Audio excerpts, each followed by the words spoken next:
porque o prefeito de Maricá, uma cidade do Rio de Janeiro, ele que é vice-presidente nacional do PT, o Washington Quaquá, contrariou a ideologia partidária e promoveu um bate-boca entre integrantes do partido, depois de dizer o óbvio, né? Que a polícia do Rio, do BOPE, só matou otário, vagabundo, bandido. De que forma que a gente pode interpretar uma fala dessa vindo de um vice-presidente do PT, Mano Ferreira? Pois é, você sabe que o Quaquá é vice-presidente nacional do PT e não é a primeira vez que ele causa, digamos assim, polêmica dentro do partido ao trazer posições que falam de uma espécie de sindicalismo conservador.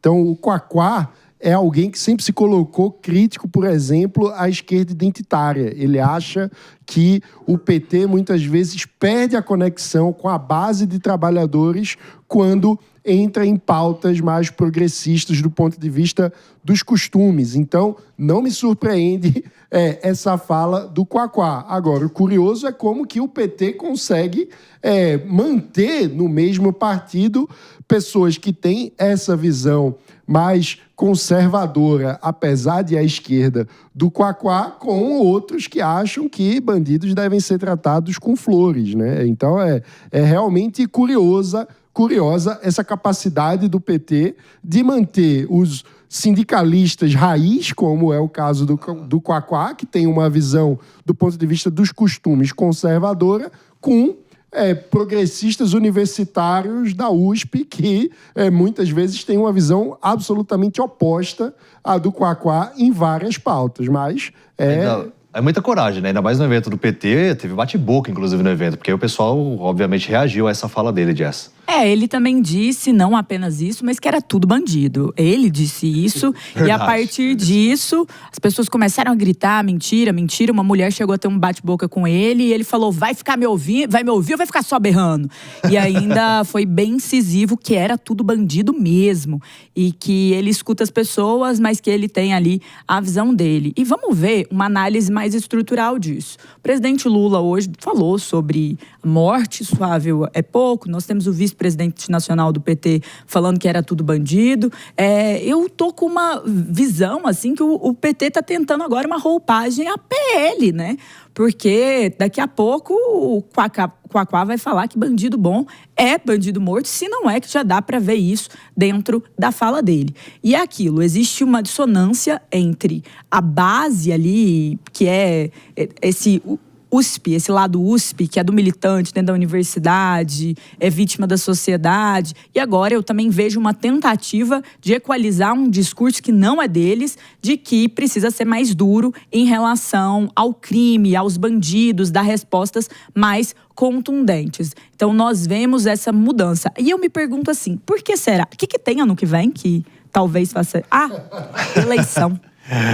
Eleições em 2026, né? O único questionamento que eu vi por enquanto em torno dessa operação, inclusive o Ministério Público já ofereceu denúncia, né? Foram aqueles policiais que acabaram promovendo um furto ali de um carro que estava no morro, e aí as câmeras corporais identificaram isso e eles já estão presos e serão investigados pela Corregedoria. Mas do restante, até o Quaquá, ele disse assim, tinha trabalhador ali questionando, doutor Mesquita. A gente assiste aí mais uma vez, né? Entre essa colisão da narrativa ideológica que a maior parte da esquerda e do PT tenta defender, de bandido vítima da sociedade, e a realidade, de pessoas que enxergam a realidade, comete aí um sincericídio, esse vice-presidente do PT, porque acaba reconhecendo aquilo que é o grande sentimento da grande maior parte da sociedade, sobretudo das pessoas que moram nas comunidades, como já foi mostrado em pesquisa, que 90% da comunidade apoia esse tipo de operação. Então ele reconhece isso de alguma maneira, porque não tem como a gente não reconhecer a realidade. Doutor, rapidinho, desculpa te interromper, só para recepcionar o pessoal de volta que está no rádio nos acompanhando, porque a gente está contextualizando aqui o prefeito de uma cidade do Rio de Janeiro, vice-presidente do PT por lá. Ele promoveu uma fala aí polêmica, dizendo que, quanto à operação que foi realizada no Rio de Janeiro, com mais de 120 mortes, ele disse que o BOPE só matou otário.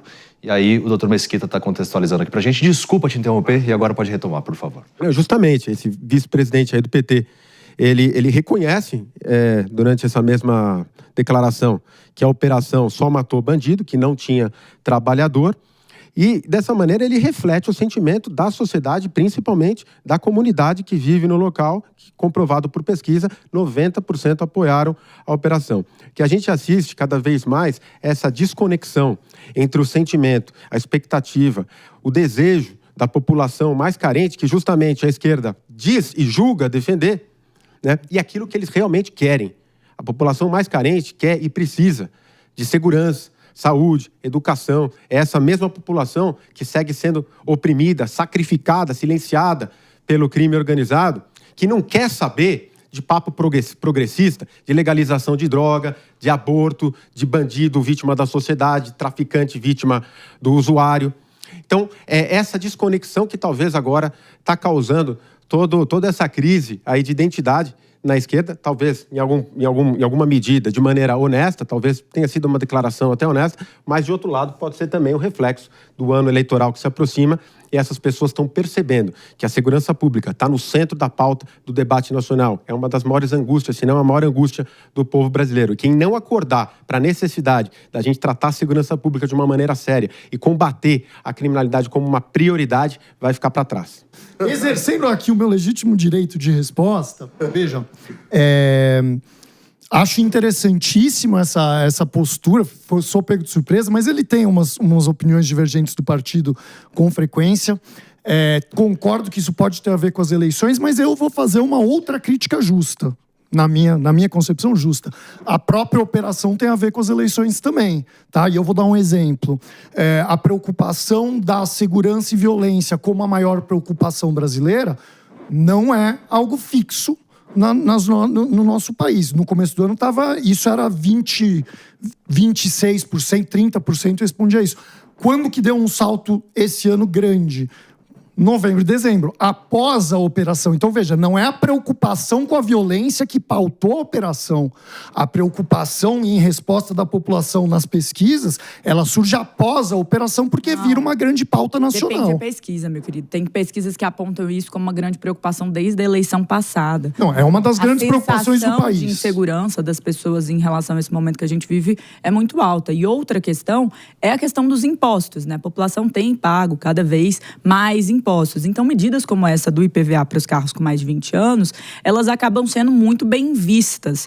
E aqui a gente tem que comemorar, celebrar fogos de artifício quando o imposto ele é tirado ali, porque o brasileiro já paga uma carga muito alta de imposto, veículo, propriedade, sobretudo. Mas o Mano coloca aqui a ponderação que, para mim, é a mais importante.